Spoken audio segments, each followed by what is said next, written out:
Okay, welcome to the OATECA November webinar. Yes. About data collection. So we're so excited with our participants that are online. We appreciate you guys, and you guys just chime in anytime you have questions or need anything. We are going to share our screen here.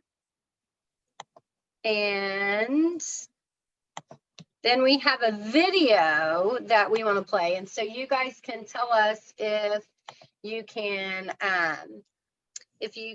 hear our video. But this is what our topic is today. And this was a little tweet that just really gives us a whole bunch of nothing. But I thought it was funny that it could kind of segue us into what we're going to do. So do you say data or data? I say data. It depends on how I am using it. Plural or I think so too. Yeah, exactly. See? Right. That's what I've always believed. We're going to interpret the data, but let's look at the data. Exactly, plural. Whatever. Okay, let's watch the video. Okay, here we go.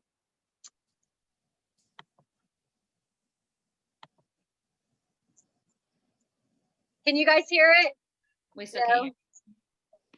No.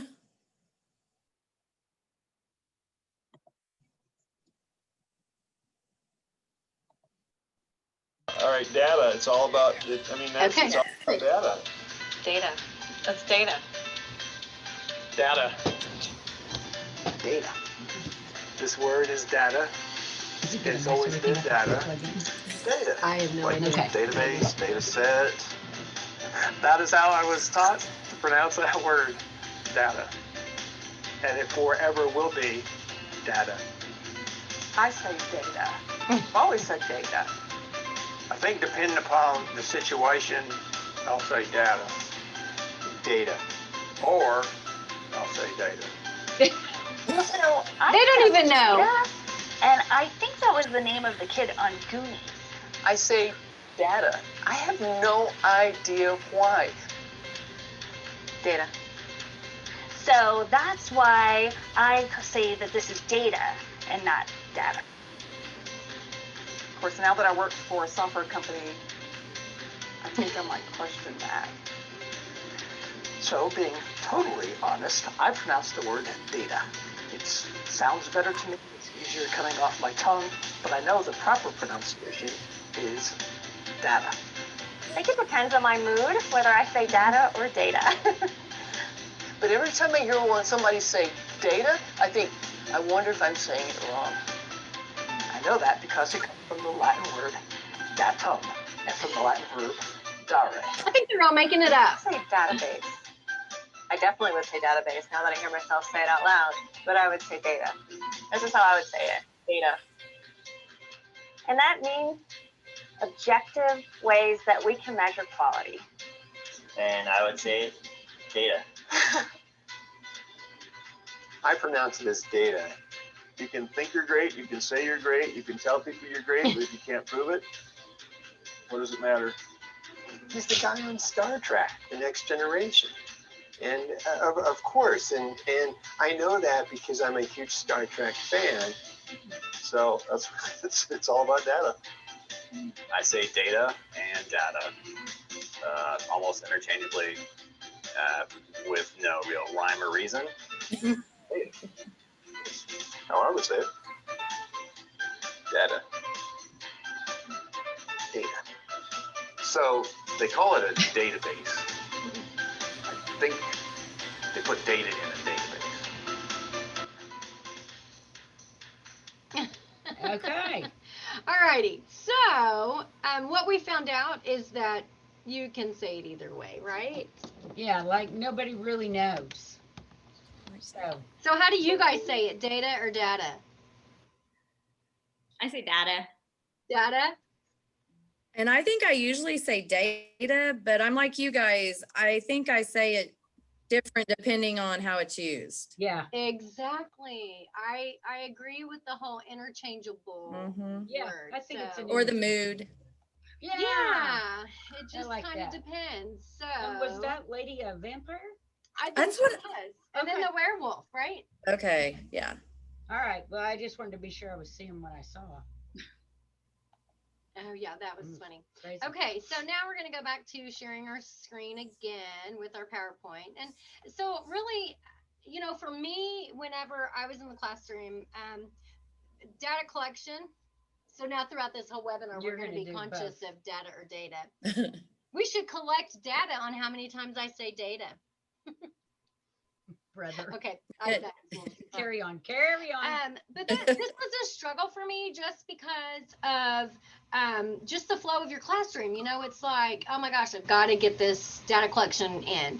And, you know, before I left, it was so much easier to implement it and integrate it into my day because it was something I had to learn. But it was something that was a focus for me, because if you don't have the numbers and you don't have this data to support what drives your decisions on your instruction, what drives your IEP, it doesn't work well. So hopefully today you guys will get something really exciting out of this.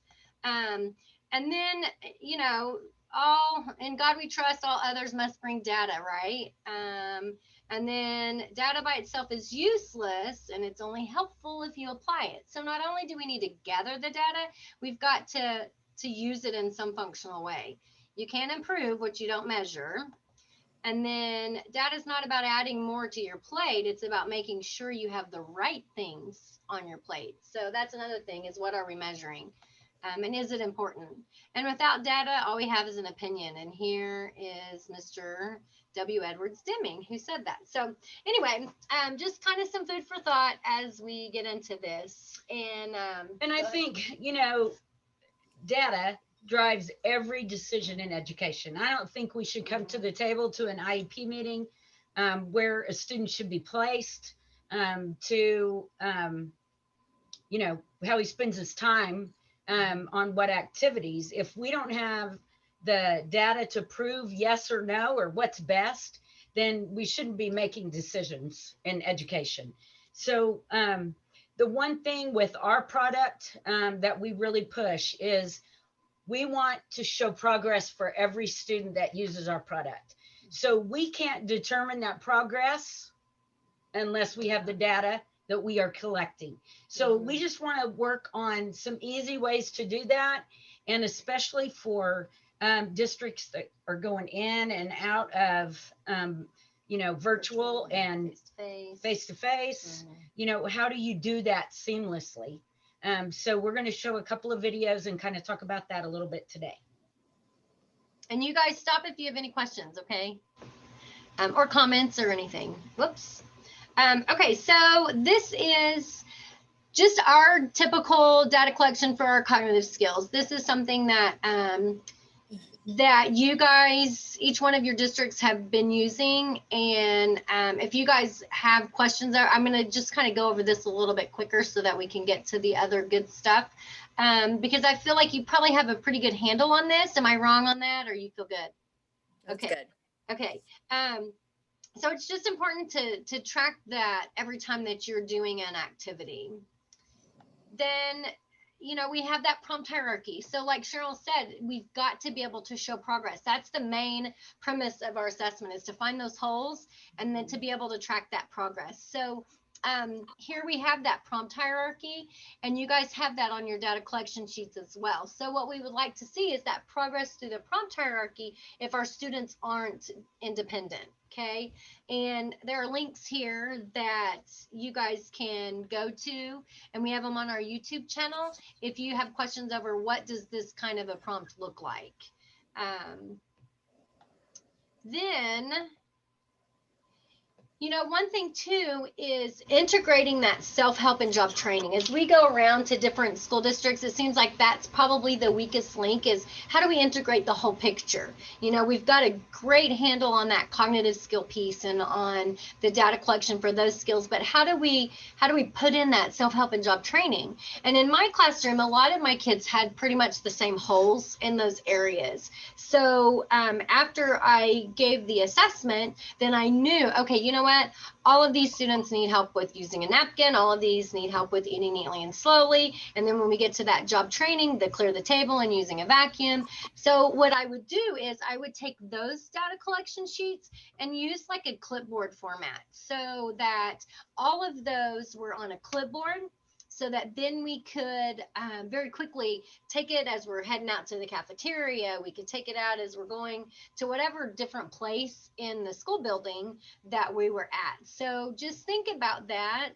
And the same with, if you have those first cognitive skills, like the 1 through 11 and 12, if you have most of your students on that level and you are in circle time, and you want to know how many times your student engages in an activity, this clipboard method may be a good method for multiple students, so that you can have your paras just kind of flip through the chart and collect that data for you. You're teaching, you can't always keep those tally marks, or you can't always input what that trial looked like, but you could train your paras to do that. So think about that. And I kind of skipped over this at the beginning, so I'm going to go back because it's so important to make sure that you have all of your data collection sheets in one spot. So, you know, we come in and we show you how to implement a student notebook. So I don't know if you guys are using that or not, but that's another important piece that you need to make sure that you have them all together in a systematic, organized place. Well, it makes it easy for the paras to find it and know where it is, substitute, or your service providers. Right. Now, this is another little tracking sheet that is not in any of your Google folders at the moment. If you guys would like it, you could send us an email and we would be more than happy to put that in there. But this was something that I used to track the skills that I was tracking. It's a lot of tracking and tracking. But, you know, so many times we get into our routine and you look and you're like, oh my gosh, you know, I've been working on measurement is my IEP goal, but I haven't even addressed it this week. So by using this individual student data summary, you can put your skills right here. You just pencil it in, and then you can put your date right across the top. And then you can just check mark if you address that skill. So it may look like you have CS 33, CS 48, and then you have 50 and 51.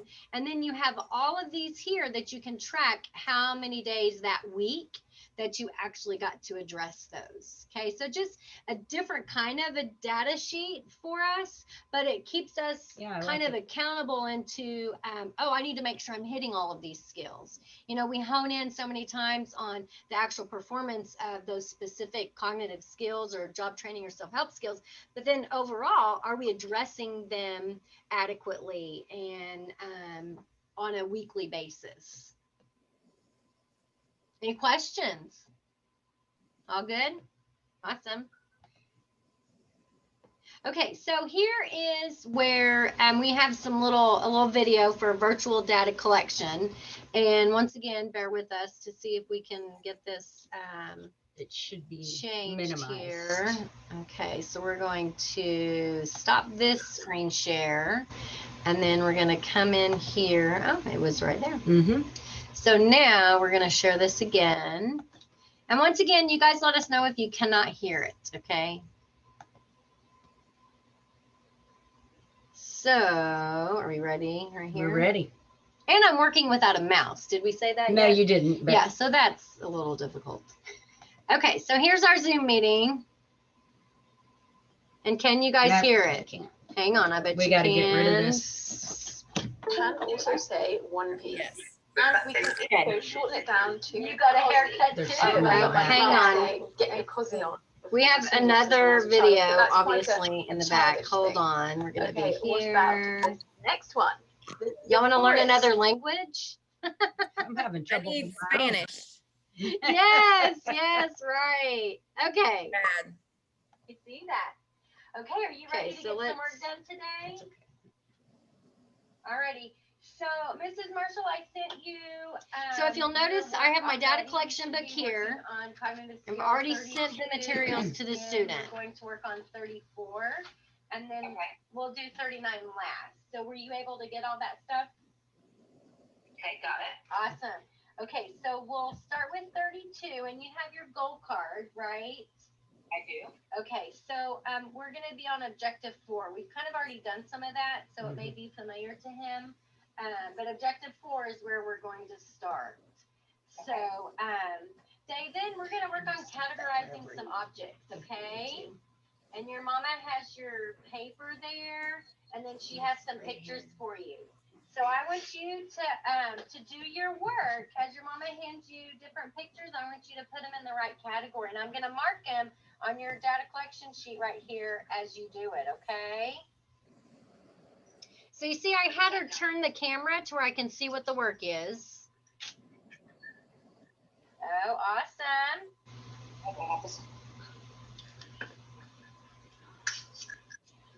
Great. Look at you go, David. Very good. Triangle. Yeah. Oh, you're so smart. You are. And I'm waiting until he puts all of those symbols out to document my progress on my data collection sheet. That's an occupation right there. Good work. Okay.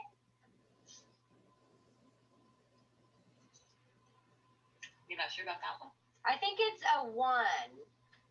You got a number 1. Okay, nice work.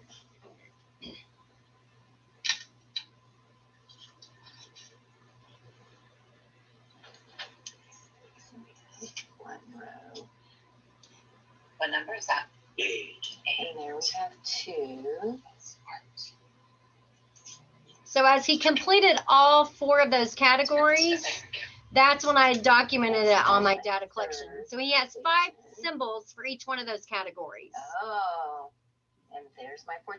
Okay, now on the one picture, David, I think we need to look at where that goes. Do you see in your column where it has the alphabet? You follow with me. There's A, and then there's B, then there's C. That picture right next to C, that's really a number 1. Can you put that in the correct category? Yes, that's a number. What? Yes, good job. Good job, buddy. You did that great. Great, great. Okay, so did you guys follow that? So he had 5 symbols in each one of those categories. And then I waited for him to put all of those in. And then whenever he got that last one, that was my teachable moment because he put it in the wrong category. Okay. So that's how that's going to work. So then we have another video. And this one is going to be for some self-help and job training skills. Nope, wait. I clicked on the wrong one. Hang with us, girls. There it is. I think it's that one. Good morning, David. No. Repeat. How are you? What the heck?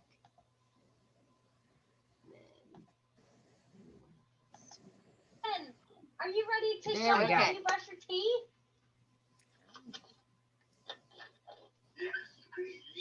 Oh, I can't wait. Okay, you get started.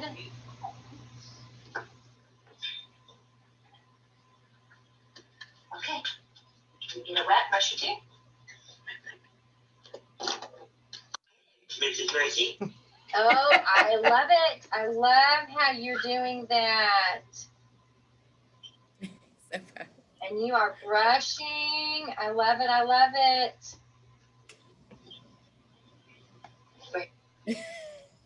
See first. And then wash.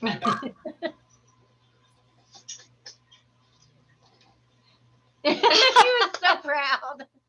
So that's just an example of how you can even do the self-help skills and collect the data for those even while you're in a virtual setting. So that's what we were trying to show with those. Any questions on that? No, you guys are like the premier group here. And you can still see our screen, right? Yes. Okay. Is that the last one? Okay. Mhm. Alrighty. So, as we kind of wrap this up, which, you know, these are just little 30-minute webinars, but we just want to kind of give you some ideas that we use in our classrooms and things that worked for us, because I mean, we get that data collection is hard to do, but just like we really focused on at the beginning, if you don't write it, it doesn't happen. And another thing is that if it's not written, then it's just an opinion, and we don't want any part of this to be an opinion. We want it to be a fact, and by collecting the data, it becomes fact. So, any Last words of yeah, wisdom? yeah. No. Just Okay. collect. I ahead. will say if we go back on distance learning and they include us on that, I will probably need lots of help, because Okay. I didn't really have to do it. Right. Okay. So I am a little worried because, you know, it's not looking good and the numbers aren't looking good. Yeah. And everybody went back, except we're just now bringing everybody. But I'm just saying, But I'm who knows afraid. how long that'll last. I know. I'm afraid even if we go back on distance, I don't know if they'll let us stay in person like we did before. Right. Gotcha. So I know Tulsa purchased a bunch of the distance learning packs, which is an example of what they were doing right there, that mom. So you would, for Okay. students, you would have a packet, and then you send home then the wholes. You send a couple of activities a week home, and then you do the Zoom, and that's what you do for the activity. And you just have them turn the camera down so that you can see them completing that task, and you still gather your data. Okay. I did see some people were doing the distance. They had one teacher that did the distance kids from the other school where they, but it seemed like most of them, it was in a different area of town. Yeah. They had better, they were able to get on. And then she had like one of my kids and he could never get on. It was always a problem. So I am a little worried about that too with my kids. And they all speak Spanish. Yeah. Gotcha. So I'm a little concerned. So you would want that language lesson that was playing in the background in Spanish. I wasn't kidding when I said I desperately need to learn Spanish. Right, right.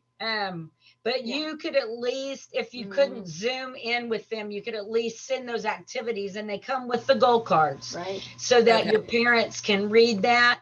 And you know, chances are they can read English, but if they can't, you can always use Google Translate. Right.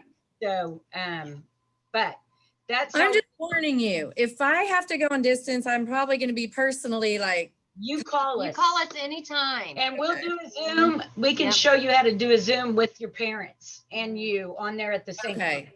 So yeah, don't hesitate. That's what I'm worried about. Okay. And Rachel is a new friend, and so she's the expert, so she can look at her. Kind of give you some ideas on what she's done. So anyway, thank you girls for attending. Yeah, next time, December 14th, we are talking about behavior. So good. Yes. So mark your calendars now for that. And if you guys need anything in between, then you just let us know. Okay. All right. Thanks, you. girls. Bye. Bye.